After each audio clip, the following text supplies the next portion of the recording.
I can't believe you're telling me to shut up. She used my identity. Why should I support her after what she did? The courtroom felt colder than the last time I was here. I sat at the table with Aunt Grace beside me, Mason behind me, and Sophie quietly slipping into the seat near the back. Detective Harris gave me a nod from across the room. "Today will be final," he said. I swallowed. "I'm ready." When the judge entered, everyone rose. The hearing moved fast, evidence summaries, statements, confirmations. Then the judge looked directly at me. "Ethan Cole," she said. "After reviewing the documentation, testimony, and digital evidence, the court rules in your favor. Your name is restored. All fraudulent debts are legally erased. You are cleared of all responsibility." My breath escaped in a shaky exhale. The judge continued, "Linda Cole is found guilty of identity theft, forgery, and financial fraud. Sentencing will follow." Linda let out a broken cry.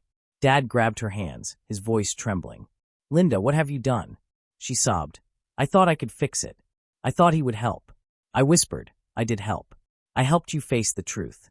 Linda looked at me with fear, the same fear I carried for months. The judge struck the gavel. Court adjourned. As soon as people began leaving, Dad rushed toward me. "Ethan, please talk to me." I stared at him silently. He wiped his eyes. "I'm so sorry. I failed you. I didn't understand." "You didn't want to understand," I said. He shook his head, voice cracking. "Come home. Please. We can fix this together." I looked him in the eyes, the man I had tried so hard to reach for years. "Dad, I never left." He blinked. "What?" "I was always your son," I said softly. "You were the one who walked away." His face crumpled. "Ethan, don't say that." "It's the truth," I whispered. He reached for me. I stepped back. "I hope you learn from this," I said. "But I'm done chasing your love." He broke. Completely. Tears fell down his face, but none of it changed what he had chosen. I turned and walked away. Outside the courthouse, Sophie hurried to catch up. "Ethan, are you okay?" I nodded slowly. "For the first time, I think I am." She smiled, warm and gentle. "You handled everything better than anyone I know." "Thank you," I said. "You helped me more than you realize." She looked down shyly. "I just didn't want you to face this alone." I chuckled softly. "You didn't. You showed up every time." Before she could respond, Mason wrapped an arm around my shoulder. "Bro, you're free. Your name's clean. Linda's facing time. Calvin's locked up. You're finally getting your life back." I laughed, an actual laugh, something that felt impossible weeks ago. "Yeah, I guess I am." He grinned. "We're celebrating tonight. Non-negotiable." Aunt Grace joined us, handing me a tissue. "Ethan, I'm proud of you. The strength you showed, your mother would have been proud too." Her voice made my eyes burn. "I wouldn't have survived any of this without you." She squeezed my arm. "You survived because you chose yourself." I just stood next to you. We walked together toward the parking lot. For the first time, the air felt lighter, the sky brighter, like the world had finally stopped pressing down on me. Mason nudged me. "What now?" "New job. New apartment. New life." I smiled. "All of it." He whistled. "Look at you. Rising from the ashes." Sophie laughed softly. "He didn't rise from ashes. He walked out of fire." I turned to her. "Are you going to be around?" "I mean." She held my gaze. "I'm not going anywhere." My chest warmed at her words, simple but steady. As we reached Aunt Grace's car, my phone buzzed again, Dad. I stared at the screen, then pressed mute. Aunt Grace asked, "Do you want to listen to him?" "No," I said. "Not today." "Good," she said. "You get to pick who has space in your life now." Her words stayed with me the whole drive home. When we reached her house, I went to the guest room, my room now, and sat on the edge of the bed. I let everything wash over me. The betrayal, the fear, the threats, the loneliness, the court, the truth, the freedom. I whispered, "I made it." A knock came at the door. Mason peeked in. "Hey man, you okay?" "Yeah," I said. "Actually, I am." He glanced around. "Your life starts today. Don't waste it." I smirked. "I won't." After he left, Sophie texted, "Proud of you. Call me later?" I typed back, "I will." Then I stood, walked across the room, and placed my hand on the doorknob. This house, this new chapter, felt like everything I once begged for in silence. Aunt Grace called from the kitchen. "Ethan, dinner." "Coming." I answered. But before stepping out, I whispered to myself, I didn't get justice because someone saved me.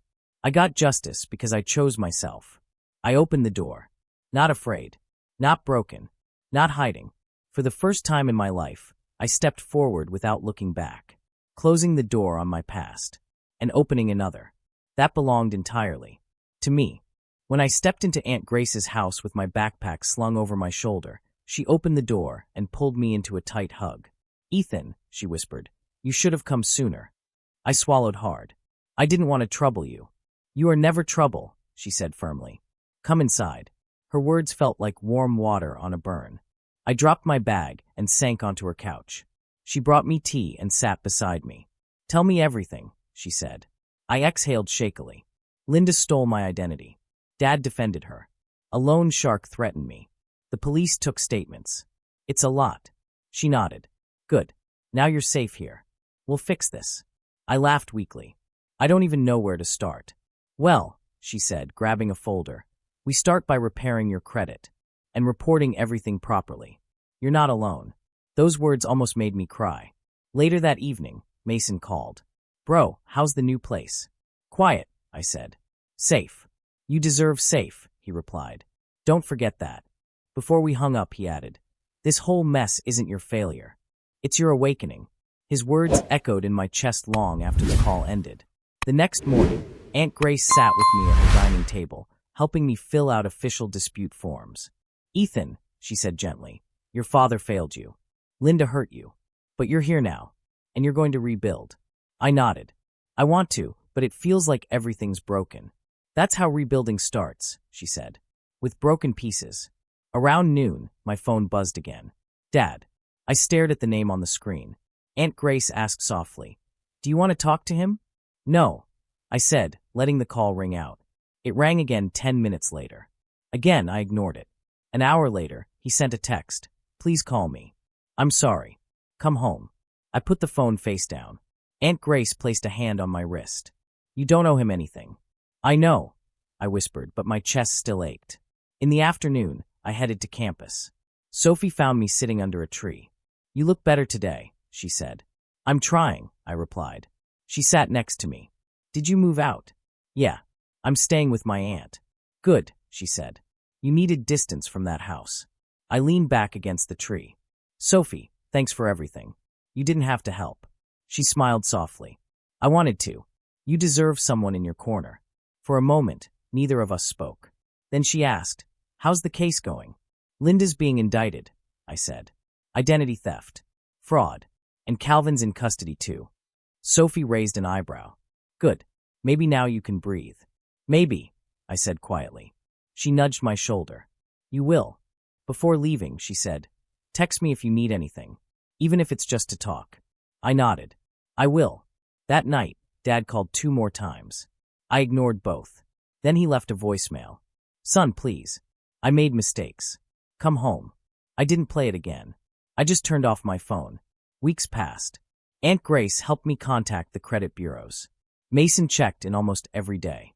Sophie and I started studying together, talking more, laughing sometimes, something I hadn't done in months. Then one morning, Aunt Grace knocked on my door. "Court date is set," she said gently. "Are you ready?" I stood up slowly. "Yeah, I think I am." She smiled. "I'll be right beside you." When we reached the courthouse, my heart raced. Mason met us at the entrance. "You okay?" he asked. "I don't know," I admitted. He put a hand on my shoulder. "Remember, this isn't about revenge. This is about you finally getting your life back." Inside the courtroom, Linda sat in the defendant's chair, wearing a plain beige outfit. No designer clothes. No polished smile. No perfect image. She looked up when I entered, and for the first time, she didn't glare or pretend to cry. She looked afraid. Dad sat behind her, eyes red, hands shaking. When he saw me, he stood and whispered, "Ethan, please talk to me." I stepped past him without answering. He grabbed my arm lightly. "Please. I'm sorry." I turned to him. "Sorry doesn't fix what you let happen." He opened his mouth, but no words came out. I gently pulled my arm away and took my seat. Detective Harris walked over. "Ready to give your statement?" "Yes," I said. He nodded. "You're doing the right thing." When the judge entered, the room fell silent. The charges were read aloud: identity theft, wire fraud, forgery, financial deception. Linda trembled. Dad bowed his head. My name echoed through the courtroom. Every stolen loan, every fake account, every signature she forged. Each word cut deep, but it also stitched me back together. When I finished speaking, the judge nodded. Thank you, Ethan. As the session ended, Linda whispered, Ethan, please don't let them take me. I met her eyes. You took me first. She broke down crying. As we walked out of the courthouse, Mason grinned. Bro, you did it. Aunt Grace squeezed my hand. I'm proud of you.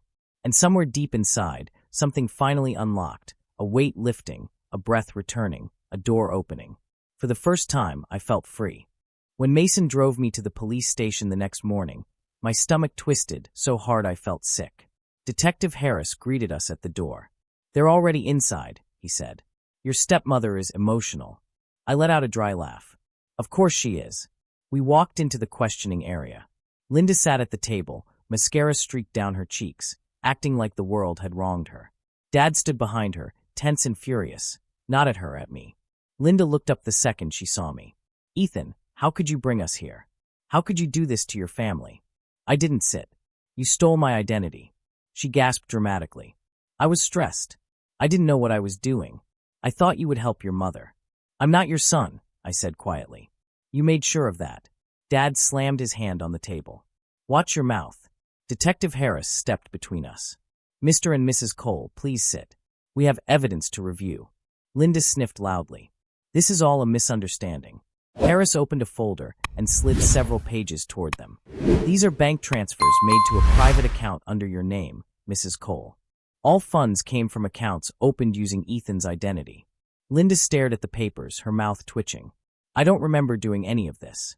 Dad grabbed the papers. There must be a mistake. There isn't, Harris said. Every application was submitted from your home IP address. Every signature is forged with the same pattern. And the money went directly to her. Dad looked at Linda, voice trembling. Linda, is this true? She instantly burst into louder tears. It wasn't my fault. I was desperate. I had no choice. You had a choice, I said. You chose me to sacrifice. She shook her head. No, Daniel, don't listen to him. He's turning you against me. Harris continued, unaffected by the drama.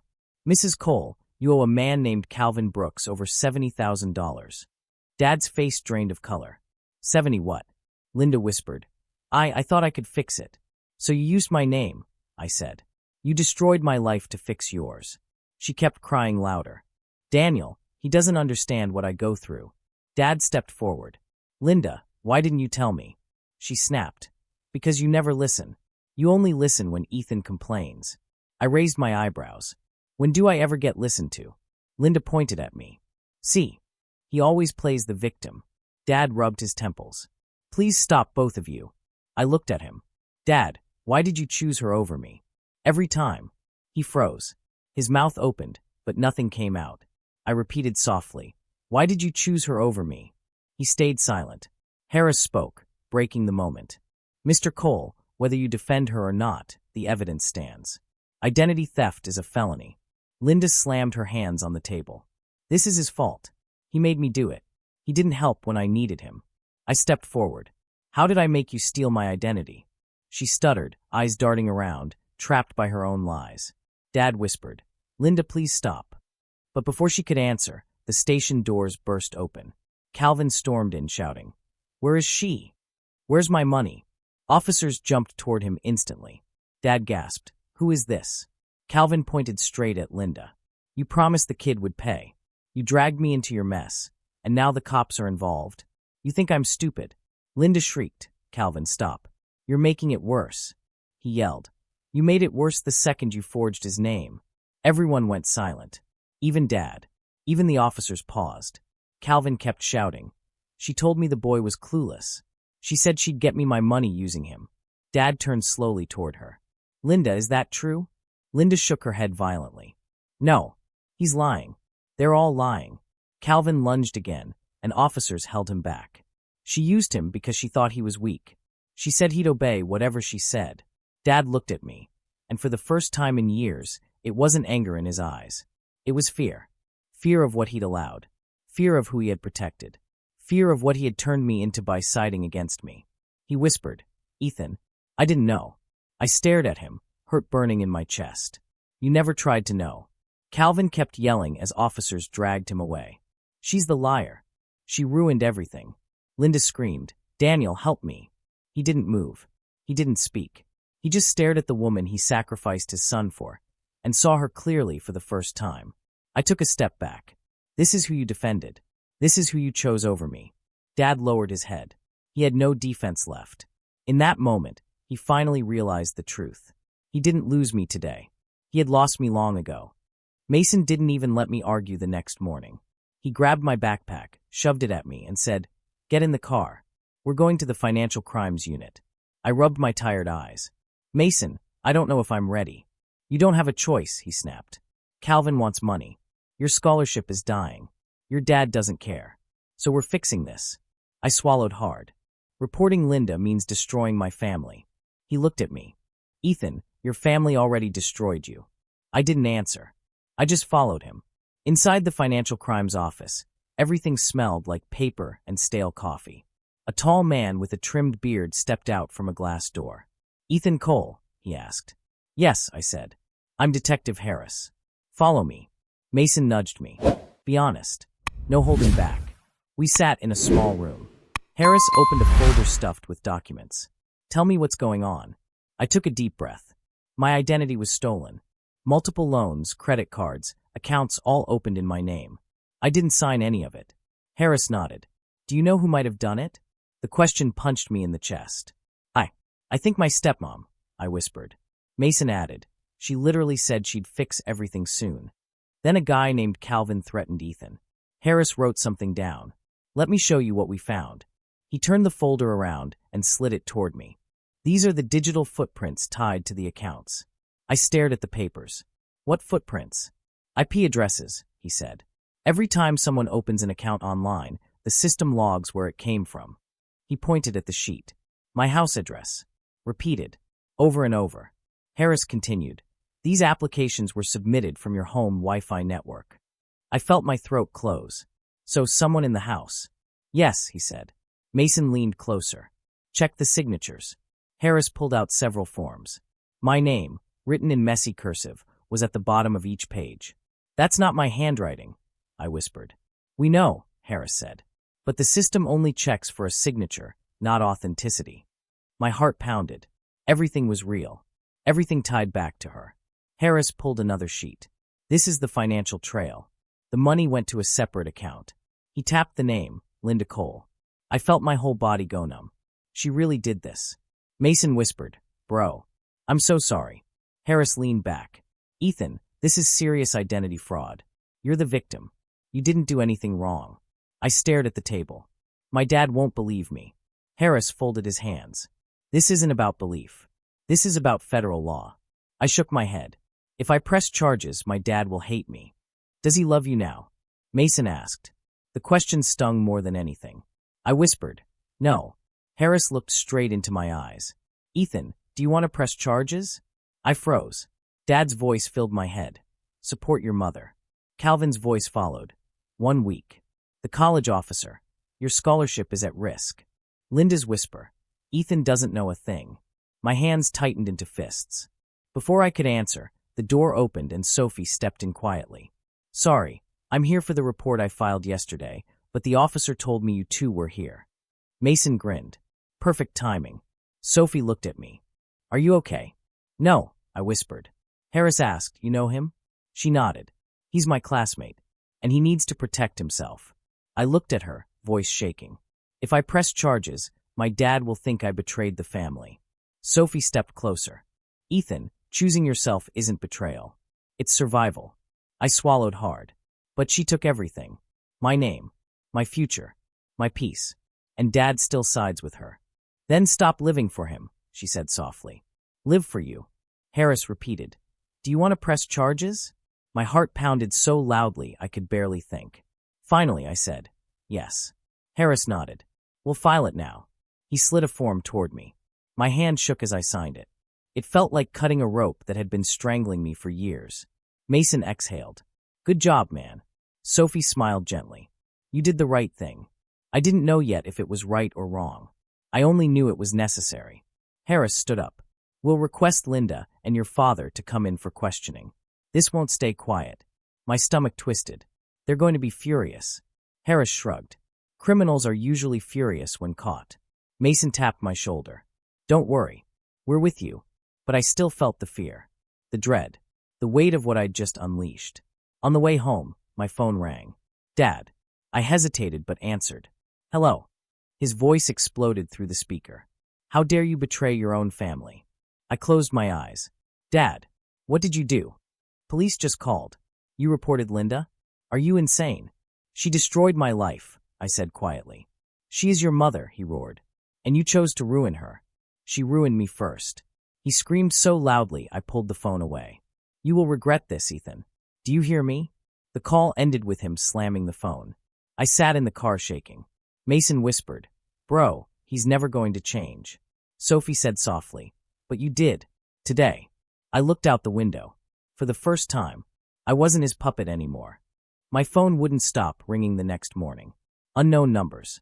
Voicemails. Messages saying, We need payment today. By the fifth call, I snapped. I didn't take any loans. Stop calling me. A cold voice replied, Sir, your name and social security number match the account. If you don't cooperate, this will escalate. I hung up and pressed my forehead against my knees. What is happening to my life? When I reached campus, my phone buzzed again, this time from the college finance office. A woman said, Ethan Cole, you need to come in immediately. It's urgent. My stomach twisted. Inside the office, the finance officer looked at papers and sighed. Ethan, we found multiple unpaid loans connected to your identity. This creates a serious risk for your scholarship. What? I said. None of that is mine. She folded her hands. We can't ignore this. Your financial profile looks unstable. I didn't do it, I whispered. I hope you're telling the truth, she said. But you need to fix this fast. When I walked out, my legs felt weak. My scholarship was the only reason I could stay in school. I called Linda. Meet me at home. Now, I said. She answered sweetly. Ethan, I'm busy shopping. This is serious. I shouted. She sighed dramatically. Fine. I'll come back. When I walked into the house later, she was already sitting on the couch, pretending to look nervous. Dad stood beside her like her personal guard. Linda, I said, I got calls all morning. Debt collectors. The college finance office. They think I took loans. She immediately burst into fake tears. Daniel, he's attacking me again. Why does he hate me so much? Dad rounded on me. Stop making your mother cry. I'm not attacking her. I yelled. I'm asking why she used my identity. Linda shook her head violently. I didn't take anything. Why would he say that? Why would he blame me? Because you did, I said. And now the school thinks I'm a criminal. Dad shouted. Enough. You're stressing her out. She has anxiety. What about MY anxiety? I asked. My scholarship might be gone. He didn't even blink. Your attitude is the problem, not her. I stared at both of them. You're painting me as the villain when she destroyed my future. Linda sobbed louder. Daniel, please make him stop. I can't breathe. Dad pointed at me again. Apologize. For what? I yelled. For attacking her. I want the truth. You're not getting anything until you fix your tone. I stepped back, shaking. This house sees me as the enemy. Not her. Dad didn't deny it. I walked outside and leaned against the porch rail, trying to breathe. That's when Sophie, a girl from my economics class, happened to walk by. She stopped. Ethan? You okay? You look scared. I forced a smile. Just some stuff. She hesitated. I heard you yelling earlier on the phone. Debt collectors. I closed my eyes. Yeah. What happened? My stepmom stole my identity, I whispered. It felt strange admitting it out loud. Sophie blinked. Ethan, that's a crime. You need to report it. If I report her, my whole family falls apart, I said. She stepped closer. And if you don't, your life falls apart instead. I swallowed hard. I don't know what to do. She placed a hand on my arm. Start by protecting yourself. That doesn't make you a bad son. It makes you a survivor. Her words hit me deeper than I expected. But that small moment of comfort vanished when someone stepped out from behind a tree. Calvin. He smirked. There you are. My blood froze. What do you want? A reminder, he said. 1 week, remember? I don't like repeating myself. Sophie looked confused. Who is he? No one, I lied quickly. Just go. Please. She didn't move. Ethan, who is he? Calvin chuckled. Your friend here owes me money. I don't owe you anything. I snapped. You signed the papers, he said coldly. Your stepmom said so. She forged everything. Not my problem, he replied. I collect what I'm owed. Sophie whispered. Ethan, call the police. Calvin leaned closer. Call them. See if they protect you when they think you opened 10 accounts. Your name is on every contract. My heart thudded. Why are you doing this? Because the person who owes me money said you'd handle it, he said. And now you're running out of time. I don't have a penny. He smiled. Then find one. Sophie stepped between us. Back off. Calvin raised an eyebrow. Cute bravery. Then he looked at me. 7 days. After that, I won't be polite. He walked away slowly, like he owned the street. Sophie turned to me. Ethan, this is serious. You need help. I know, I said.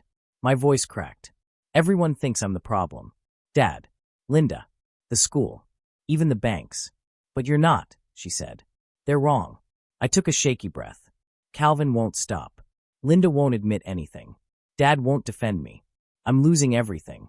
So fight back, Sophie said softly. Start now. Her words settled in me like a spark turning into fire. I finally nodded. You're right. And in that moment, I decided. I wasn't going to let them destroy me.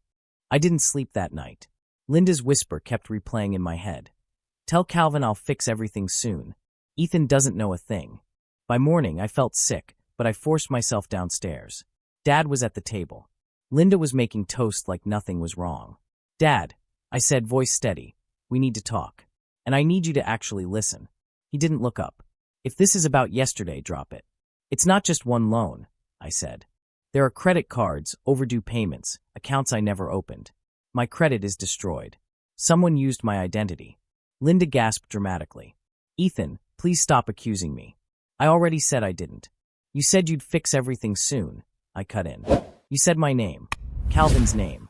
Dad slammed his mug down so hard I jumped. Enough. Linda is under stress. She's been dealing with things you don't understand. What things? I demanded. Her secret debt? The loan shark? The fraud in my name? Linda clutched her chest. Daniel, he's attacking me again. Dad pointed at me like I was the threat. You need to be a man and support your mother, not tear her down. She's not my. I stopped myself and took a breath. Dad, my life is falling apart. My scholarship could be at risk.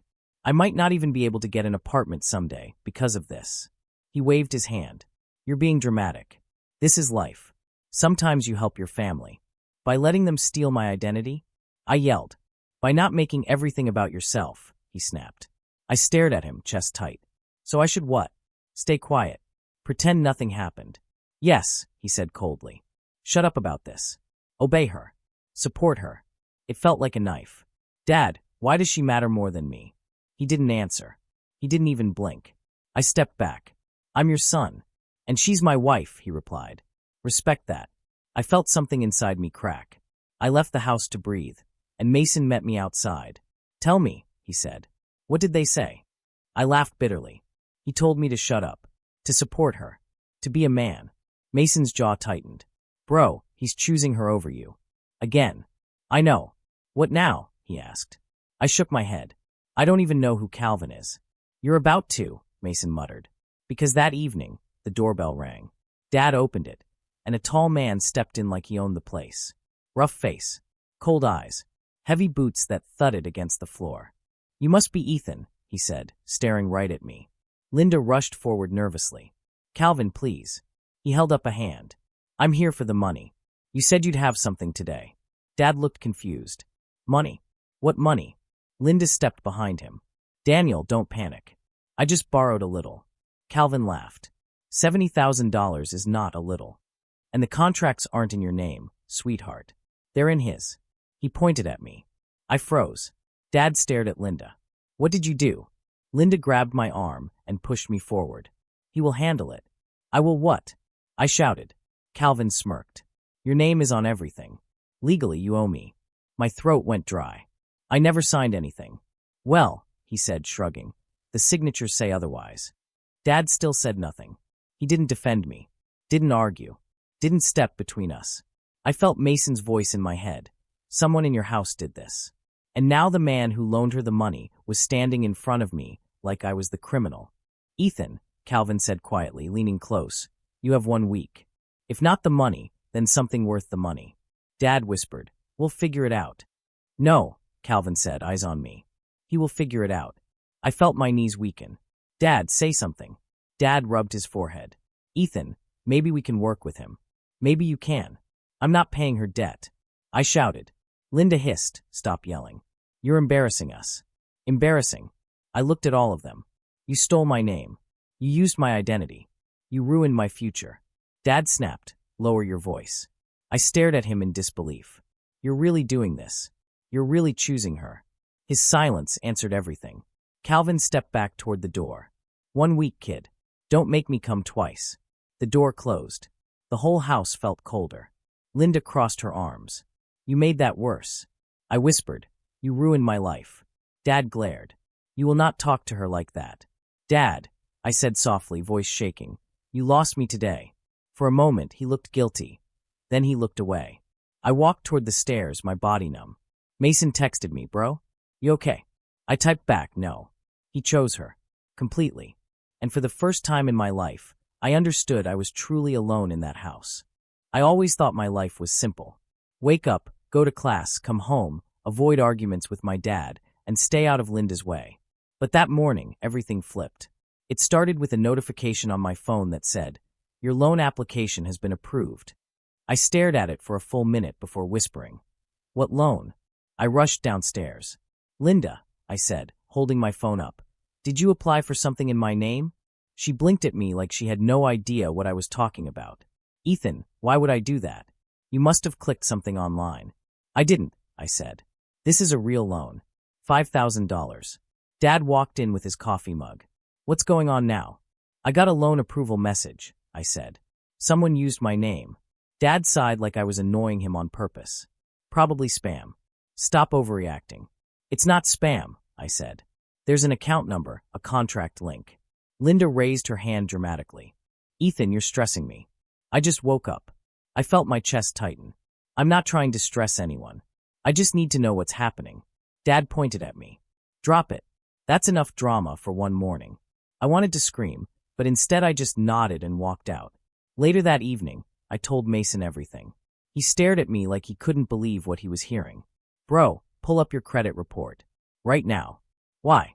"It's just that one thing." "Ethan," he said, "nobody gets one fake loan. This is how identity theft works. Come on." So we sat on the edge of my bed, laptop open. When the report loaded, my stomach dropped. My name was a graveyard of debts. "Dude," Mason whispered. "What is this?" I shook my head, but the words wouldn't form. Loan after loan. 2 credit cards. A store account I'd never heard of. Late payments. Collections. My score looked like it had been stomped by a truck. "Mason," I whispered, "I didn't open any of these." "I know," he said. "Someone in your house did." My hands began to shake. My house. My family. My identity. All of it ruined without me knowing. I stood up. "I need to talk to her again." Mason grabbed my arm. "Do not go soft. Ask straight. If she did this, she needs to say it." I walked downstairs. Linda was in the kitchen, pretending to read a magazine. "Linda," I said calmly. I checked my credit. Someone opened cards in my name. Someone signed loans. Someone used my social. She looked up slowly. "Why are you accusing me again?" "I'm not accusing," I said. "I'm asking. Did you use my information?" She looked annoyed. "Why would I need your identity when I have my own?" "Because," I said quietly, "you're hiding something." Her face changed, only for a second, but I saw it. Panic. Then she said the wrong thing. "Ethan, you don't understand how hard it is." I stepped closer. "So you did do something?" She froze. Before she could answer, Dad stormed in. "What now?" "Dad," I said, "just listen. My accounts are destroyed. Loans, cards." Linda cut in with fake tears. "He's attacking me. I can't do this." Dad glared at me. "Why can't you just respect your mother?" "She's not my." I stopped myself and breathed. "Dad, please. I just need the truth." He slammed his fist on the counter. "Enough. Apologize to her." "For what?" I asked. "For trying to find out who stole my name? For talking back to her," he shouted. I stared at him, stunned. He didn't even want to hear the explanation. He didn't care what happened to me. All he cared about was protecting her. Linda walked toward him like some fragile flower. Daniel, maybe he's angry, maybe he thinks Thinks. I yelled. Linda, you literally just said you're under pressure. You almost admitted it. Dad pointed toward the stairs. Get out of my sight before I take your phone away. My phone. I said. Dad, I'm 19, not 9. I said go. I stepped back. My chest felt hollow. Mason whispered from behind me, Ethan, let's leave. But I didn't move. Something inside me refused to let this go. Dad, I said softly, if you want to yell at me, fine. But at least check the facts. I don't need facts, he snapped. I need you to stop creating problems. That was it. Not a father. Not a protector. Not even a neutral adult. Just a wall standing between me and the truth. I turned around and walked toward the stairs. But halfway up, I heard something, Linda's voice coming from the living room. She whispered into her phone, voice low but clear. Tell Calvin I'll fix everything soon. Ethan doesn't know a thing. My heart stopped. She did do it. And worse, there was someone else involved. Mason looked at me, eyes wide. Bro, did she just say Calvin? I swallowed hard. Yeah, I finally understood. This wasn't an accident. This wasn't confusion. This wasn't a misunderstanding. This was betrayal. And she wasn't done yet.